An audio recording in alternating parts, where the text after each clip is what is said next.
কিয়ামতের ময়দানে মাহশরের দিনে কঠিন দিনে আল্লাহ পাক আল্লাহ তাআলা এমন করে গুনাহগার বান্দাদেরকে সামনে রাখবেন, এমন করে এর ভিতরে লাখো লাখো কোটিগুলো মানুষের ভিতরে এমন করে একজন গুনাহগার ব্যক্তিকে, একজন গুনাহগার বান্দাকে আল্লাহ পাক আল্লাহ তাআলা ডাক দিয়ে বলবেন, হে আমার বান্দারে তুই সামনে চলে আয়, আজকের দিনে তোর আমি হিসাব নেব, সর্বপ্রথম তোকে হিসাব নেব। এমন করে আল্লাহ পাক বলতে থাকবে, আমার বান্দারে তুই দুনিয়ার জমিনে কি করেছিস, তুই দুনিয়ার জমিনে কি করেছিস, আজকে রে এতগুলো মানুষের সামনে বল তুই দুনিয়ায় এমন কি ভালো কাজ করেছিস, সেই ভালো কাজগুলো আজকে রে এতগুলো মানুষের সামনে পেশ কর। এমন করে সেই বান্দাটা বলতে থাকবে, ও রব্বি আল্লাহ, আমি তো দুনিয়ার জমিনে আপনার ঠিক মতন আহকাম হুকুম তো পালন করতে পারিনি, আমি দুনিয়ার জমিনে নামাজ কালাম ঠিক মতন পালন করতে পারিনি, আমার তো মনে নেই আমি কি ভালো কাজ করেছি, আমার তো মনে নেই আমি কি নামাজ কালাম পড়েছি, কি ইসলামের কাজ করেছি, এটা তো আমার জানা নেই। তবে আমার মতে আমি এটা বলতে পারবো, সেই দিন দুনিয়ার জমিনে আমি কিছুই করিনি, কিছুই করিনি।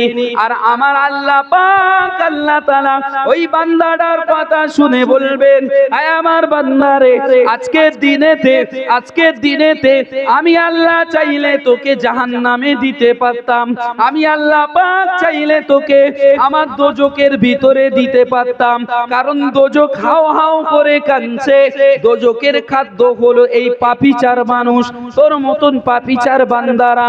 কিন্তু তুই হয়তো দুনিয়ার জমিনে আমার আহকাম হুকুমগুলো ঠিক মতন না আদায় করতে পারিস, আমাকে অমান্য করে চলতে পারিস, আমাকে খিয়ানত করতে পারিস, কিন্তু আমি রব্বি আল্লাহ, আমি স্রষ্টা হয়ে সৃষ্টির জন্য কখনো খিয়ানত করতে পারি না, সৃষ্টির কাছে আমি কখনো লুকাই না, সৃষ্টি যেটাই করেছে আজকের দিনে আমি আল্লাহ পাক সেটাই বিচার করব।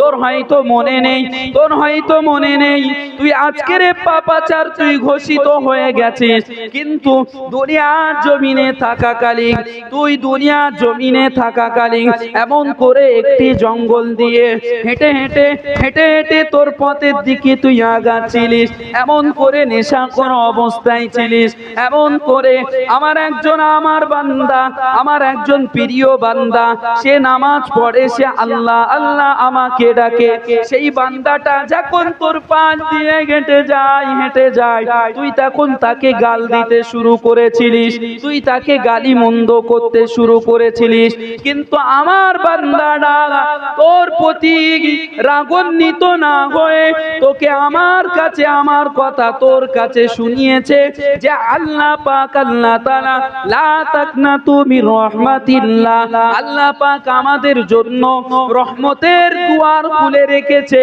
কিন্তু নিরাশ হইও না, নিরাশ হইও না, আল্লাহ পাক তার বান্দাদের সঙ্গে দ্বিচারিতা করে না বা করবে না।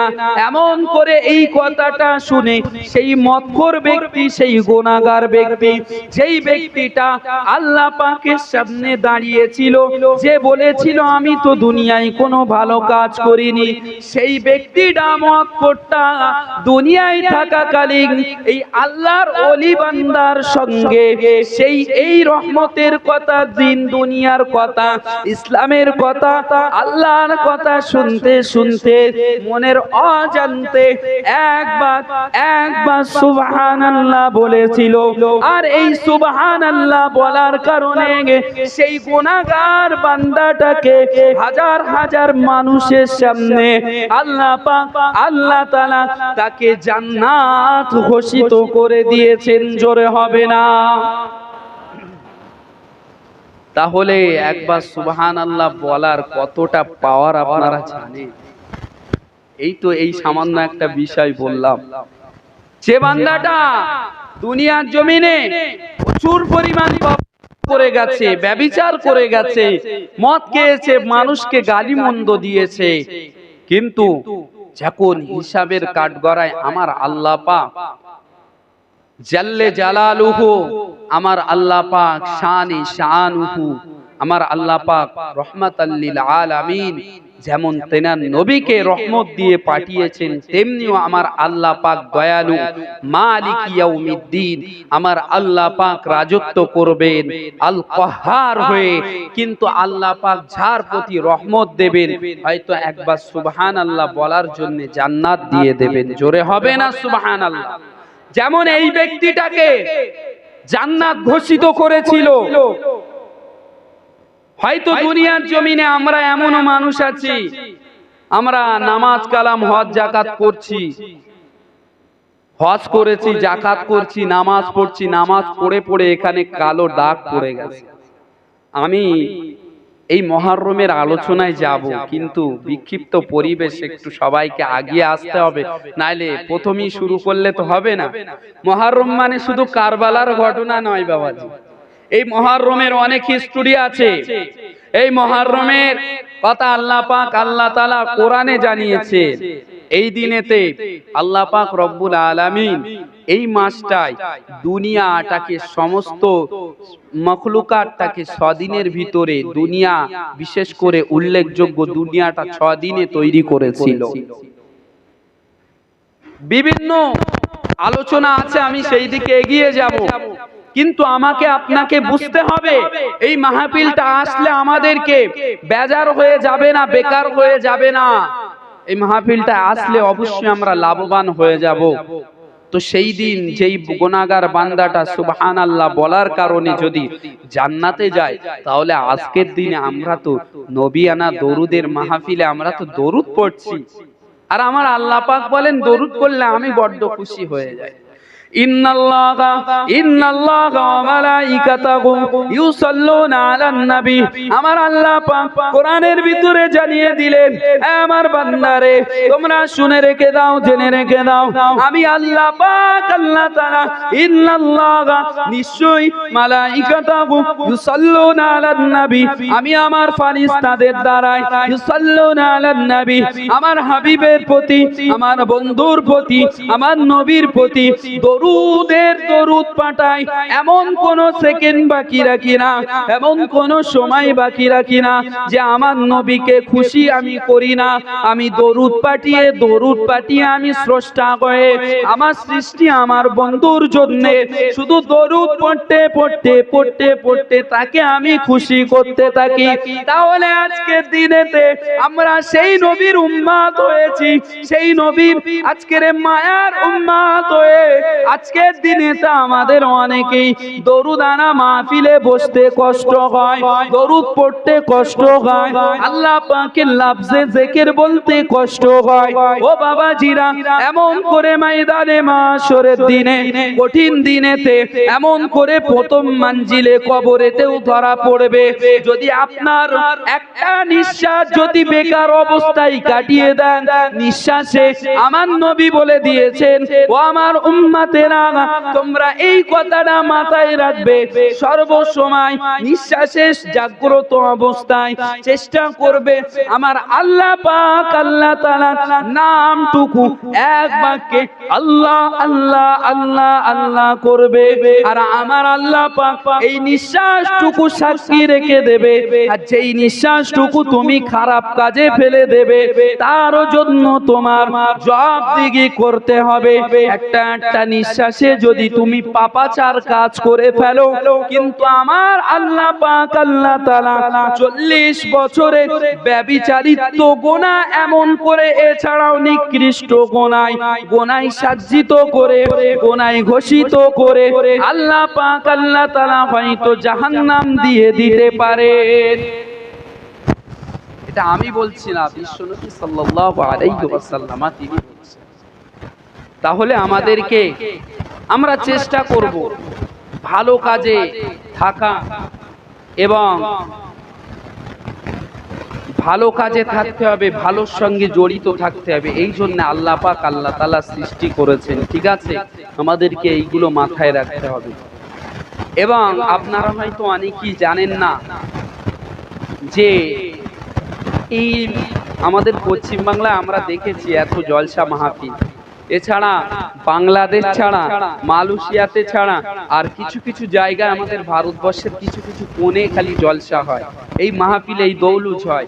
কিন্তু এর বাইরে আপনারা বেশি দেখতে পাবেন না। হয়তো মসজিদের ভিতরে আলোচনা হচ্ছে, কোথায় দেখা যাচ্ছে ইজতেমা হচ্ছে, কিন্তু আমাদেরকে মাথায় রাখতে হবে এই জলসাগুলো আমরা ট্রেন্ডিং এ করেছি। অমুক জলসায় বিরিয়ানি দেবে, অমুক জলসায় তমুক হুজুর আসবে, অমুক জলসায় এখানে ভালো করে সাজাবে, করবে, এরকম একটা ট্রেন্ডিং করতে করতে করতে করতে আমরা এই ট্রেন্ডিং এ ব্যস্ততা আছি, কিন্তু আমরা নিজের ভালো কাজের দিকে আমরা ব্যস্ততা নেই। এই জলসাটা আনার মালিক কে? কে হেল্লা হয়ে এই জলসাটা এনেছিল? এটা আপনাদের জানা আছে? একটু আওয়াজ করেন, হ্যাঁ বলতে পারবেন?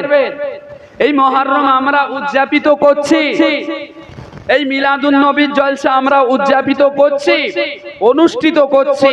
এই মাহফিলটা আমরা সেই প্রথম শুরুয়াত থেকে পাইনি, কিন্তু বাবাজি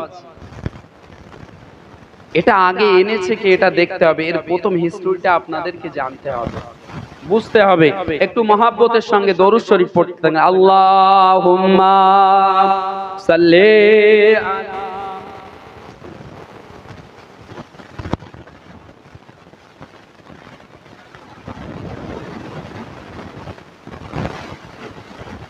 কালমা লা ইলাহা ইল্লাল্লাহ, লা ইলাহা ইল্লাল্লাহ। মহাব্বতের সঙ্গে পড়তে থাকুন।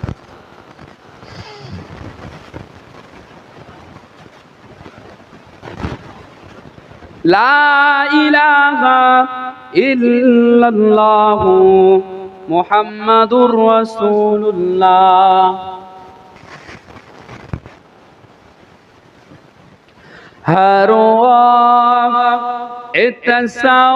तस्वूर में मदीने पे गली हो आलियात दे मुहम्मदों की मेरे दिल में बसी हो। हर तस्वूर में मदीने पे गली हो अरियाद दे मुहम्मदों की मेरे दिल में बसी हो। कलमा ला इलाहा इल्लल्लाह, ला इलाहा इल्लल्लाह।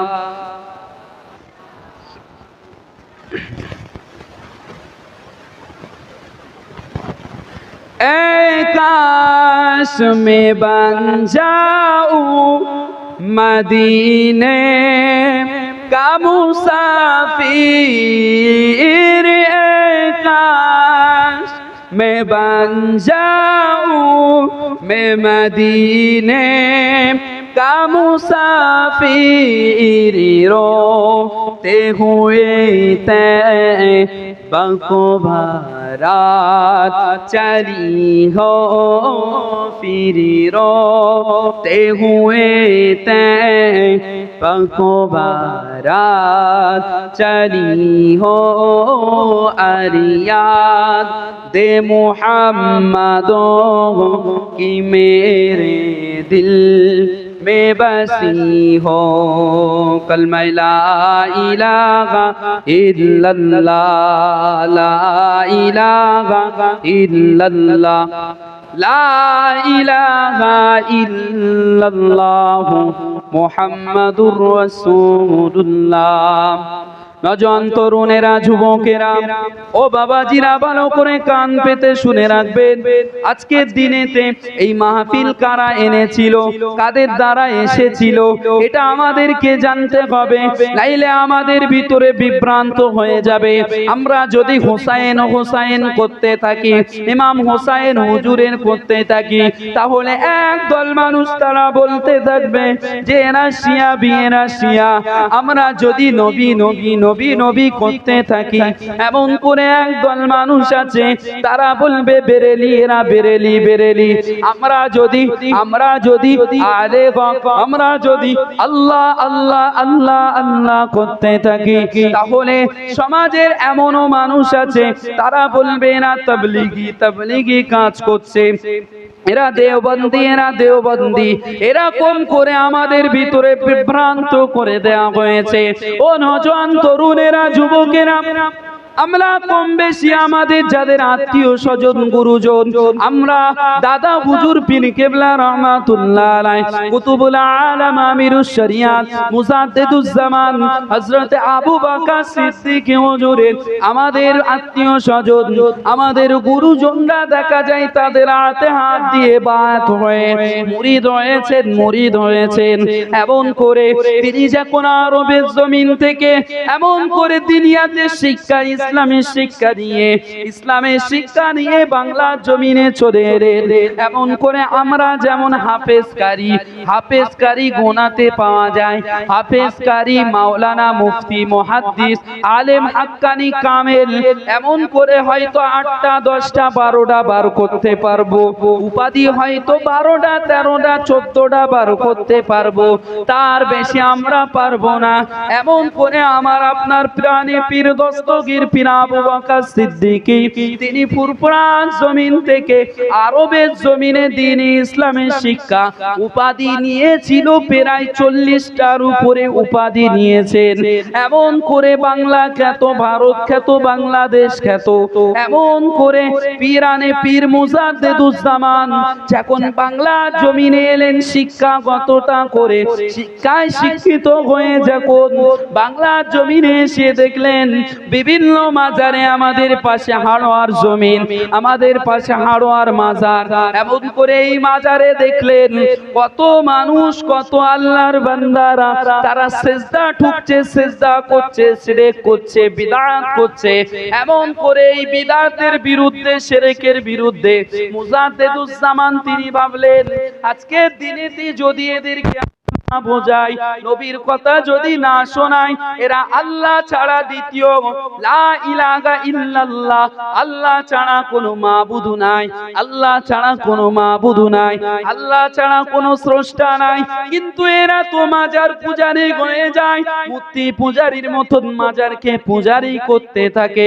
এরা যদি আস্তে আস্তে বেদাতের দিকে চলে যায়, এদের সন্তান সন্ততিরা, পূর্ব পরের পুরুষ যারা প্রগত জন্ম নেবে, তারা দেখা যায় সেই এদের শিক্ষায় শিক্ষিত হয়ে ঈমান হারা হয়ে মুসলমান নামে জন্ম নিয়ে ঈমান হারা হয়ে মরে যাবে। এই কথাটা চিন্তা করে আমার আপনার পীর আবু বকর সিদ্দিকী সুদূর ফুরফুরা জমিন থেকে বাংলা জমিনে বিছিয়ে বিছিয়ে অমুক গ্রামে তমুক গ্রামে যেতে লাগলো, অমুক শহরে যেতে লাগলো। সেখানে এমন করে সাধারণ মানুষ, কৃষক, শ্রমজীবীদের মানুষদেরকে এক জায়গায় ডেকে তাদেরকে বলতে লাগলো আল্লাহ ইলাহা ইল্লাল্লাহ, আল্লাহ ছাড়া কোনো মাবুদ নাই। বান্দারে, ও বাবাজিরা, এমন করে আমার দাদা পীর বলতে লাগলেন ও আল্লাহর বান্দারা, তোমরা যে মাজার পূজারিতে, তোমরা যে শিরকের প্রতি ব্যস্ততা হয়ে যাও, এমন করে নারী সন্তানদের পেটে যখন সন্তান সন্ততি চলে আসে, মারা, আমাদের ঘরের মায়েরা বলতে থাকে অমুক জায়গায় যাওয়া যাবে না, অমুক সময় বার হওয়া যাবে না, ডাবের পানি খেতে হবে। এমন করে যেই দিন অমাবস্যা রাতে, সেই দিনকে আমরা অনেক জায়গায় এখনো শুনতে পাই, এই শিরকি কথা শুনতে পাই যে সারা দিন পানি পর্যন্ত খাওয়া যাবে না, পানি পর্যন্ত খাওয়া যাবে না, অমুকের তমুকের কাপড় ব্যবহার করা যাবে না। এরকম করে মানুষ জর্জরিত হয়ে গিয়েছিল বিদআতের ভিতরে। আর আমার আপনার দাদা পীর এইগুলো বুঝতে পেরে তাদের কাছে গিয়ে গিয়ে ইসলামের দাওয়াত, শিরকের বিরুদ্ধে, বিদআতের বিরুদ্ধে তিনি তাদেরকে জানাতে লাগলেন তোমরা আল্লাহ পাকের প্রতি সন্তুষ্ট হয়ে আল্লাহর কথা মেনে এবং নবীর কথা মেনে, এমন করে আলেম ওলামাদেরকে কথা নিয়ে ইজমা কিয়াস বলা হয়, ইজমা কিয়াস বলা হয়। এই চারটে জিনিস কোরআন হাদিস, এমন করে ইজমা কিয়াস, এই চারটে শরীফটা নিয়ে আমাদেরকে আগাতে হবে। আমার আপনার প্রাণে পীর এদিকে মানুষদের কাছে বলতে লাগলেন, এক সমাজের মানুষ তারা নিতে লাগলো দাদা পীরকে, আর এক সমাজের মানুষ তারা ফেলতে লাগলো, কারণ তাদের আধিপত্যটা নষ্ট হয়ে যাবে। তাই শিরকের এবং বিদআতের বিরুদ্ধে সারা জনম লড়াই করে গেছেন।